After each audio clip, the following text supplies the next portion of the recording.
بسم اللہ الرحمن الرحیم۔ ناظرین، چوٹنی اپنی ساکھ کس درخت پر بناتی ہے؟ یہ وقت سے پہلے بارش کا پتہ کیسے دے سکتی ہے؟ کیا موسم بتانے والی جدید موسمی آلات ان کے نمونے پر بنائے گئے ہیں؟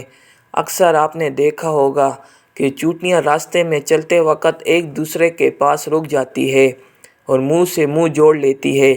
آخر وہ کیا کرتی ہے؟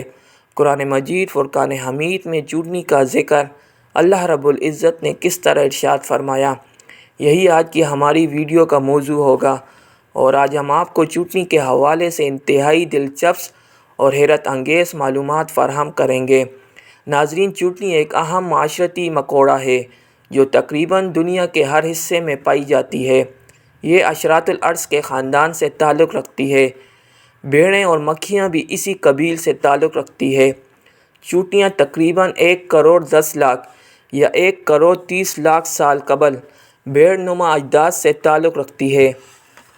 آج ان کی 12,000 سے زائد نسلیں اس کائنات کے اندر موجود ہے۔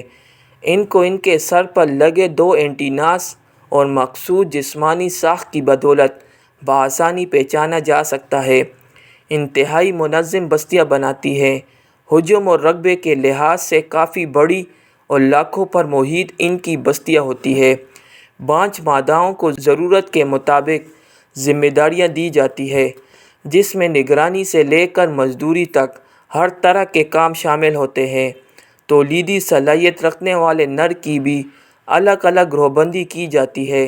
ان میں بعض اقسام کی چوٹیاں اپنے سے کئی گنا زیادہ وزن اٹھا سکتی ہے۔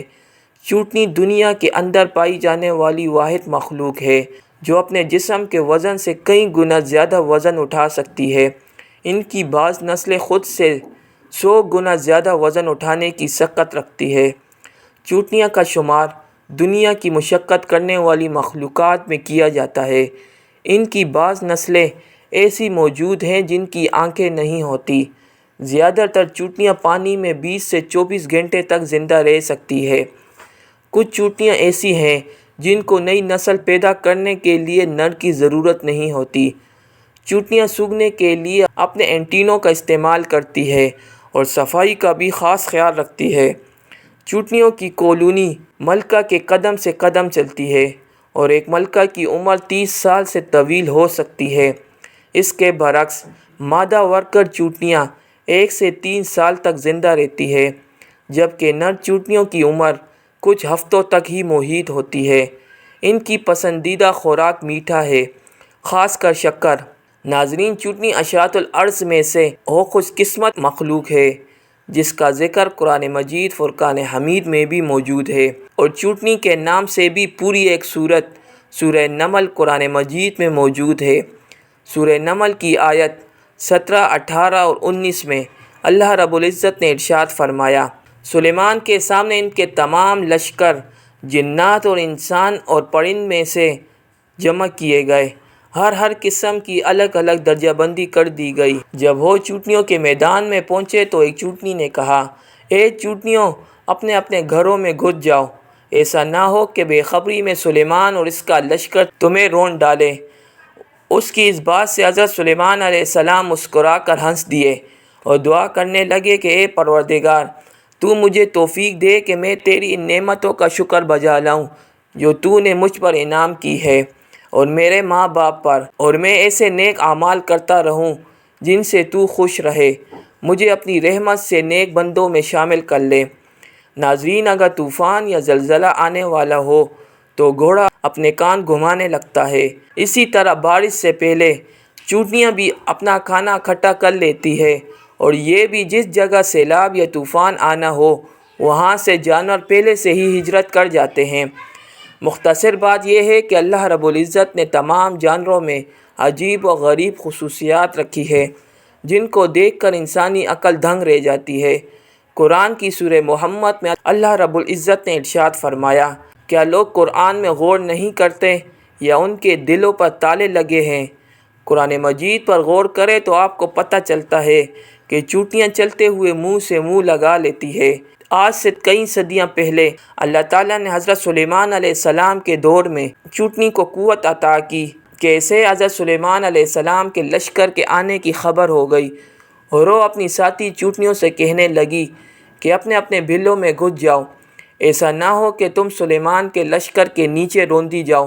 اور پھر اللہ رب العزت نے اپنے پیغمبر حضرت سلیمان علیہ السلام کو یہ طاقت اور قوت عطا کی کہ انہوں نے چوٹنی کی آواز کو سنا اور پھر اس کے پاس تشریف لائے اور اسے اپنے ہتھیلی پر رکھ کر اس سے کلام فرمایا۔ ناظرین، جو بات قرآن مجید نے آج سے 1400 سال پہلے بتائی، وہ سائنس آج ہمیں مختلف تجربات کرنے کے بعد بتا رہی ہے۔ سائنس کے مطابق چوٹیاں ایک بہت ہی زبردست معاشرتی سسٹم میں رہتی ہے اور ایک بہت ہی پیچیدہ سسٹم سے بات کرتی ہے۔ آپ نے دیکھا ہوگا کہ اکثر چوٹیاں راستے میں جاتے ہوئے ایک دوسرے کے پاس رک جاتی ہے اور منہ سے منہ لگا لیتی ہے۔ سائنس نے بتایا کہ چوٹیاں آواز سے بات نہیں کرتی بلکہ ڈیٹا پاس کر کے بات کرتی ہے، اور ان کا یہ طریقہ ہوتا ہے کہ یہ منہ سے کچھ مواد نکال کر دوسری چوٹنی کے منہ پر چپکا دیتی ہے اور سامنے والی چوٹنی وہ بات سمجھ لیتی ہے۔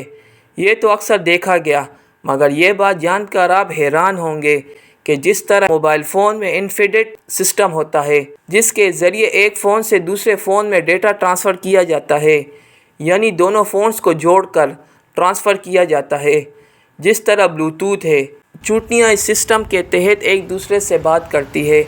ناظرین، آپ نے دیکھا ہوگا کہ بارش ہونے سے قبل چوٹیاں اپنے گھر کے گرد گول گول چکر لگانا شروع کر دیتی ہے اور مٹی کے پہاڑ بنا لیتی ہے تاکہ بارش کا پانی ان کے گھروں میں نہ جا سکے۔ چوٹیوں میں قدرتی طور پر ایک سینسر موجود ہوتا ہے جس کو ہائیڈروفولک کہتے ہیں۔ جب ہوا میں نمی موجود ہوتی ہے اور تناسب زیادہ ہو جاتا ہے تو یہ سینسر اس کو محسوس کرتا ہے اور دماغ تک یہ پیغام پہنچاتا ہے۔ اس طرح چوٹیاں بارش سے پہلے ہی اپنے لیے کھانے پینے کا انتظام کر لیتی ہے۔ محکمہ موسمیات بھی یہ عمل دہراتا ہے اور ہوا میں نمی کو نوٹ کر کے بارش کے متعلق آگاہی دیتا ہے۔ ناظرین، چوٹنی کے حوالے سے حضرت مولا علی کرم اللہ وجہہ الکریم نے نہج البلاغہ میں ارشاد فرمایا، چوٹنی کا گھر 3 منزلوں پر مشتمل ہوتا ہے۔ ایک منزل میں کھانے پینے کا سامان رکھتی ہے، ایک ملاقات کا کمرہ ہوتا ہے اور تیسرا آرام اور سونے کا کمرہ ہوتا ہے۔ یہ برسات سے پہلے اپنے کھانے کا سامان جمع کر لیتی ہے۔ مزدور جا کر سامان لاتے ہیں اور ان کے ہاں شفا خانے بھی قائم ہوتے ہیں۔ اگر کوئی زخمی ہو جائے تو اس کا علاج بھی کیا جاتا ہے۔ چوٹنی اتنی عقل مند ہوتی ہے کہ بیج کے 4 ٹکڑے کر کے ایک ایک کر کے گھر میں رکھتی ہے۔ پورا بیج اپنے گھر میں نہیں رکھتی تاکہ برسات کے موسم میں اس بیج سے درخت نہ اگے اور ان کا گھر ٹوٹ نہ جائے۔ اللہ رب العزت بے شمار قدرتوں کا مالک ہے۔ ناظرین، دنیا میں چوٹنی کے 12,000 سے زائد اقسام موجود ہے اور ان تمام اقسام میں سنہرے رنگ کی چوٹنی انتہائی زہریلی بھی ہوتی ہے اور نایاب ترین نسل بھی ہے۔ ناظرین، چوٹنی کی زندگی میں انسانوں کے لیے بے شمار سبق موجود ہے۔ جس طرح حضرت سلیمان علیہ السلام کے واقعے میں چوٹنیوں کا تمام چوٹنیوں کو یہ حکم دینا کہ سلیمان کا لشکر آ رہا ہے اور اپنے بلوں میں گھس جاؤ، اور ان تمام چوٹنیوں کا اپنی ملکہ کا حکم مان کر اپنے بلوں میں جانا سبق دیتا ہے کہ امیر کی اطاعت ضروری ہے۔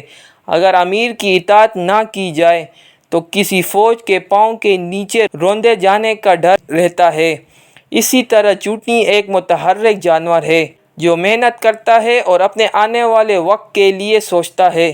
اس سے ہمیں یہ سبق ملتا ہے کہ متحرک رہنا اور محنت کرنا ہی انسان کے لیے فائدہ مند ہے۔